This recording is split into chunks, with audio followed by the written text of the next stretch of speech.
The Chocolate Touch, Chapter 2. It was Sunday afternoon.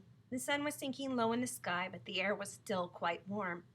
John was wandering along in the direction of Susan's house, absent-mindedly looking down at the sidewalk, when his eye was suddenly caught by a dully gleaming, silvery gray coin lying right in his path.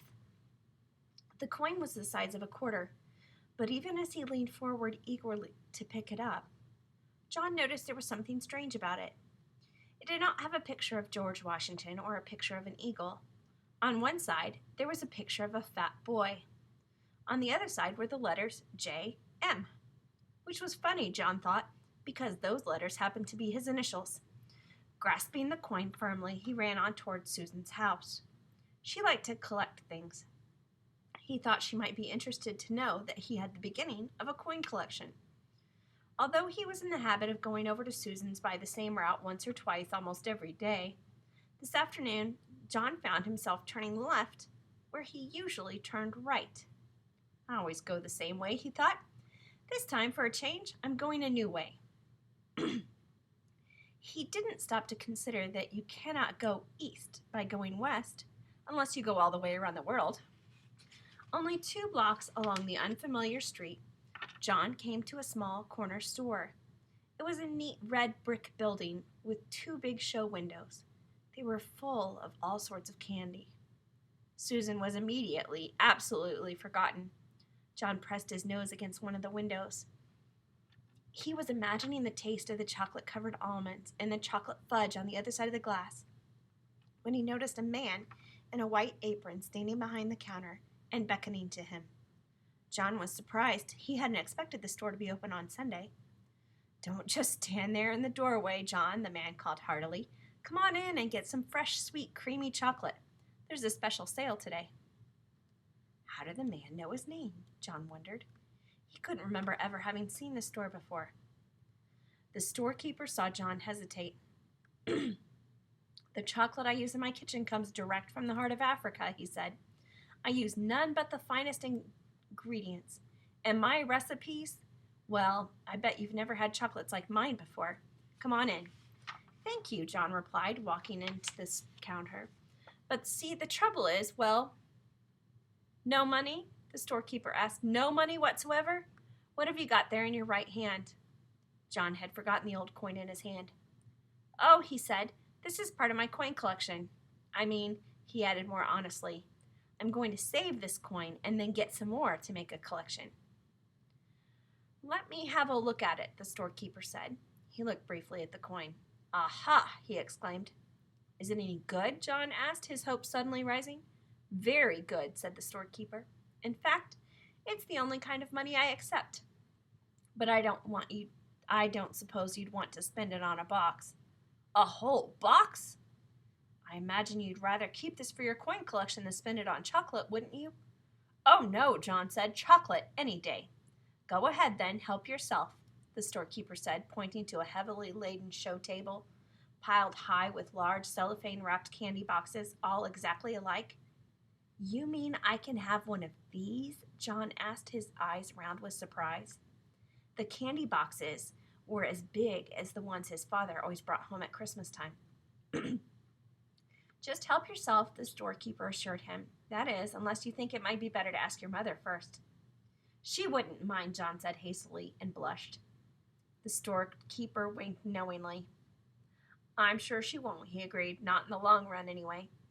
John tucked one of the large boxes under his arm, declined the storekeeper's offer to wrap it as a gift, thanked him, and hurried out of the store before there could be any question of anyone's changing his mind. The storekeeper smiled as he watched his customer hurrying away down the street.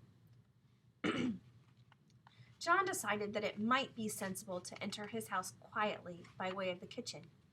With the large candy box hidden behind him, he let himself in by the back door and crept up the kitchen stairway on tiptoe toward his own room on the top floor. Just as he was about to round the corner on the second floor on the way to continue his way upstairs, he had to stop for a moment while his father walked by, coming along the hall from the bedroom telephone. "That was Mrs. Buttercup," Mr. Midas called to Mrs. Midas as he walked down the front stairs. "She said she was sorry John hasn't been able to get over to play with Susan this afternoon." But it was a good thing in a way, she thought, because Susan's already so excited about her birthday party tomorrow. I wonder where John can have got to. As soon as the second floor was quiet again and John knew there was no danger that his candy box would be seen, he hurried silently up to his bedroom, pushed open the door, and slid the box under the bed. Well, there you are, said Mrs. Midas. We couldn't imagine where you had been. What have you been doing? Oh, just sort of playing around, John said. John usually took a long time to put his things away and undress and bathe and get ready for bed, for he thought sleeping was a waste of time. But this evening, he started yawning long before his usual bedtime. Hum, hum, hum. Sleepy, John announced. All right, said Mrs. Midas, you better be getting to bed. Time for your tonic. John's tonic came in a bottle. It had been prescribed by Dr. Cranium. John had to drink a big spoonful every night to make up for all the vegetables and fruit he left on his plate at lunch and dinner. The tonic tasted horrible, like soap, mud, glue, ink, and paint. It tasted horrible. Much to Mrs. Midas's surprise, John ran ahead of her to the dining room cupboard where the tonic and the tonic spoon were kept. By the time she got there, he had already filled the spoon. Then, without any coaxing, he emptied it into his mouth. Ugh, John spluttered. Oof, blah. That's a very good boy, Mrs. Midas said. Now why can't you be sensible and eat up your nice dinner that way? If you'd only stop eating so much candy, you'd be able to eat your meals properly and you wouldn't need to take the tonic. Soon John was scrubbed and in his pajamas and in bed, ready to be tucked in for the night. Mrs. Midas sat on the bed and stroked his forehead for a moment. Then she leaned forward and kissed his cheek. John, pretending that he was very sleepy, shut his eyes and began breathing deeply. When Mrs. Midas rejoined Mr. Midas in the living room, she said, I've never known John to be so good about going to bed before. He went to sleep in no time. A few seconds after the bedroom door had closed behind his mother, John leaped to the floor, got down on his hands and knees, and felt under the bed for the candy box. He soon had it on the pillow and set to work unfastening it. First, he took off the thin outer sheet of cellophane. Then he lifted off the lid. Then he removed a sheet of cardboard. Then he pulled off a square of heavy tinfoil. Then he took out a layer of shredded paper. As the wrappings piled up all around him, John became rather anxious.